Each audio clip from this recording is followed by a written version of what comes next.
Bonjour à toutes et à tous, bienvenue sur Grand Lille TV, votre chaîne d'information régionale en ce jeudi 3 octobre. Ravi de vous retrouver pour un nouveau journal en images. En 8 minutes, toute l'actualité du jour dans le Grand Lille. D'abord vos prévisions météo. Avec encore du soleil aujourd'hui, un temps sec et bien dégagé, mais un temps frais. N'hésitez pas à bien vous couvrir aujourd'hui. Seulement 5 ou 6 degrés de relevé au lever du jour ce matin. Dans la journée, le temps restera sec et ensoleillé malgré le retour de quelques nuages cet après-midi. Mais pas plus de 15 degrés sont annoncés à Lille et toujours cet air du nord et de nouvelles perturbations prévues demain.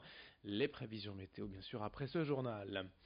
À la une de l'info, d'abord le sport et le football avec la deuxième journée de Ligue des Champions hier pour le LOSC face à Chelsea. Une nouvelle défaite pour les Dogs à domicile 2-1, une fois de plus dominés par leurs prestigieux adversaires. Les Lillois n'ont pas démérité mais ils ont fait quelques erreurs et se sont montrés trop timides pour espérer bousculer une équipe comme Chelsea.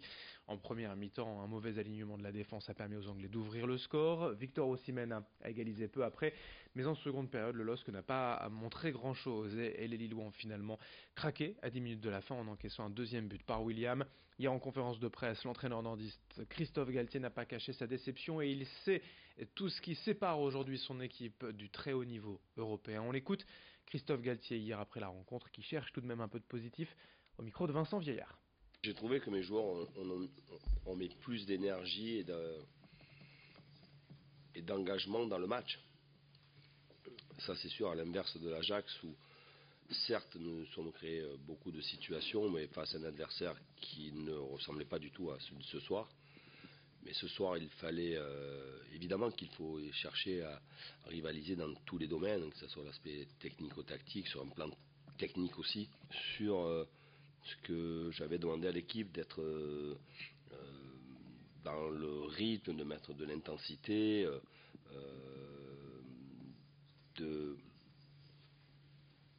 d'aller au-delà de ce qu'ils pensaient pouvoir faire, les joueurs. Ils ont tout donné, mais ça n'a pas suffi. Je trouve qu'en termes d'intensité, les joueurs ont cherché à mettre beaucoup plus de rythme, à faire beaucoup plus d'efforts, aussi dans la récupération du ballon que ce que nous avions fait face à l'Ajax. Ce jeudi matin, avec 0 points en 2 matchs, l'avenir européen du LOSC semble déjà compromis. Il faudra absolument prendre des points, voire battre Valence dans 3 semaines à domicile. Mais pour l'instant, le LOSC doit aussi se concentrer sur le match de championnat contre Nîmes ce dimanche. Autre actualité en ce jeudi, dans le Grand Lille, la ville de Tourcoing et la maison de l'emploi de la Lys organisent cet après-midi le forum Adopte un job au complexe Léo Lagrange de Tourcoing. Plus de 70 exposants sont annoncés avec 500 offres d'emploi pour voir. L'événement s'adresse aussi bien aux demandeurs d'emploi qu'aux salariés, avec la possibilité de rencontrer des entreprises et des organismes de formation.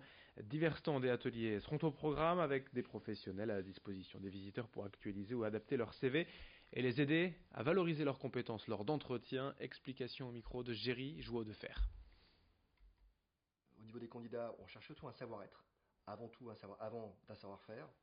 Les grosses entreprises aujourd'hui qui recrutent sur le territoire, vous avez des entreprises comme Webhelp, WTG, qui recrutent 300 candidats dans les 6 prochains mois. Mais vous avez des entreprises aussi de la grande distribution. Auchan recrute aujourd'hui. Vous avez des groupes Leclerc aussi. France Cake Tradition, parfois des plus petites entreprises, des groupes industriels qui sont en recrutement actif. Donc au niveau de l'emploi, sur le territoire, il se passe effectivement beaucoup de choses. Le fait de créer un salon, c'est aussi pour répondre à une demande. Ce forum Adopte un job, c'est donc à Tourcoing, salle Léo Lagrange cet après-midi de 14h à 18h. À noter un autre événement emploi organisé ce jeudi après-midi, toujours au siège de la région Hauts-de-France.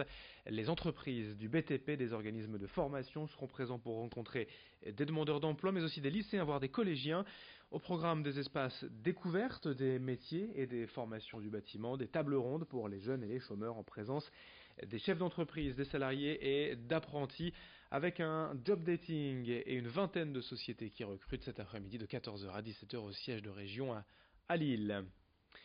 Dans l'actualité également, cette image hier à Lille devant le conseil régional, une dizaine de militants de la cause animale se sont rassemblés pour réclamer plus de droits pour les animaux.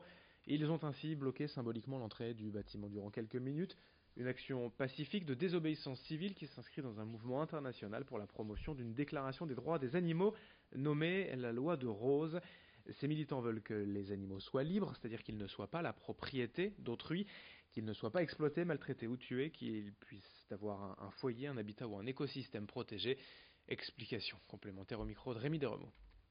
Aujourd'hui, effectivement, on se bat pour que tous les individus aient des droits, quelle que soit son espèce. Aujourd'hui, on a des déclarations des droits humains, mais pas encore des droits des autres animaux. Or, depuis quelques années, on sait que les animaux ont des expériences subjectives complexes. On sait qu'ils ont des émotions, qu'ils ressentent le plaisir, qu'ils ressentent la douleur.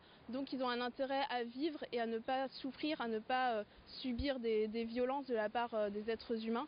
Donc nous, ce qu'on veut, c'est une déclaration des droits fondamentaux des animaux pour que leurs intérêts fondamentaux soient pris en compte, c'est-à-dire les messages que vous voyez sur les pancartes ici. Donc le droit d'être libre, le droit de ne pas être tué par des humains, le droit d'avoir un habitat adapté, le droit d'être secouru en cas de détresse, par exemple. On enchaîne avec toute autre chose et l'ouverture hier soir à Lille du festival Ciné-Comédie, 2e édition. En projection avant-première, le film La Vérité si je mens en les débuts.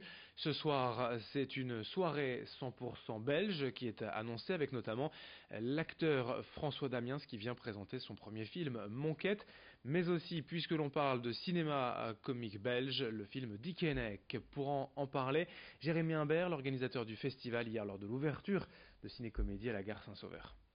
On a décidé de rendre hommage justement à la Belgique cette année, déjà parce que on les adore et puis les Belges, ils osent tout, hein, c'est même à ça qu'on les reconnaît. François Damiens sera invité d'honneur de ce cycle consacré à la Belgique. Il viendra présenter Monquête, qui est son premier film en tant que réalisateur, parce qu'il n'avait jamais réalisé avant, il avait écrit et puis joué. Donc il viendra présenter le film à l'UGC et puis le soir on aura une soirée exceptionnelle. Alors là, ça sera démentiel. C'est la projection en plein air sur le parvis de la gare Saint-Sauveur où nous sommes actuellement, de Dickeneck, en présence de son réalisateur Olivier van Hofstadt et de la comédienne Marie Kremer qui joue également dans le film. Et on aura des surprises, je ne vous en dis pas plus, mais juste avant le film, il y aura des surprises.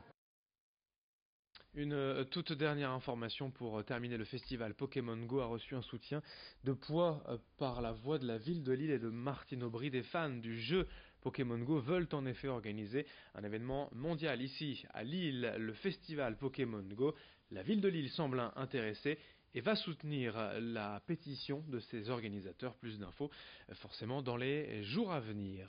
Fin de cette édition sur Grand Lille TV. Dans un instant, d'autres informations en images, vos prévisions météo surtout dans quelques secondes. Très bonne journée à toutes et à tous.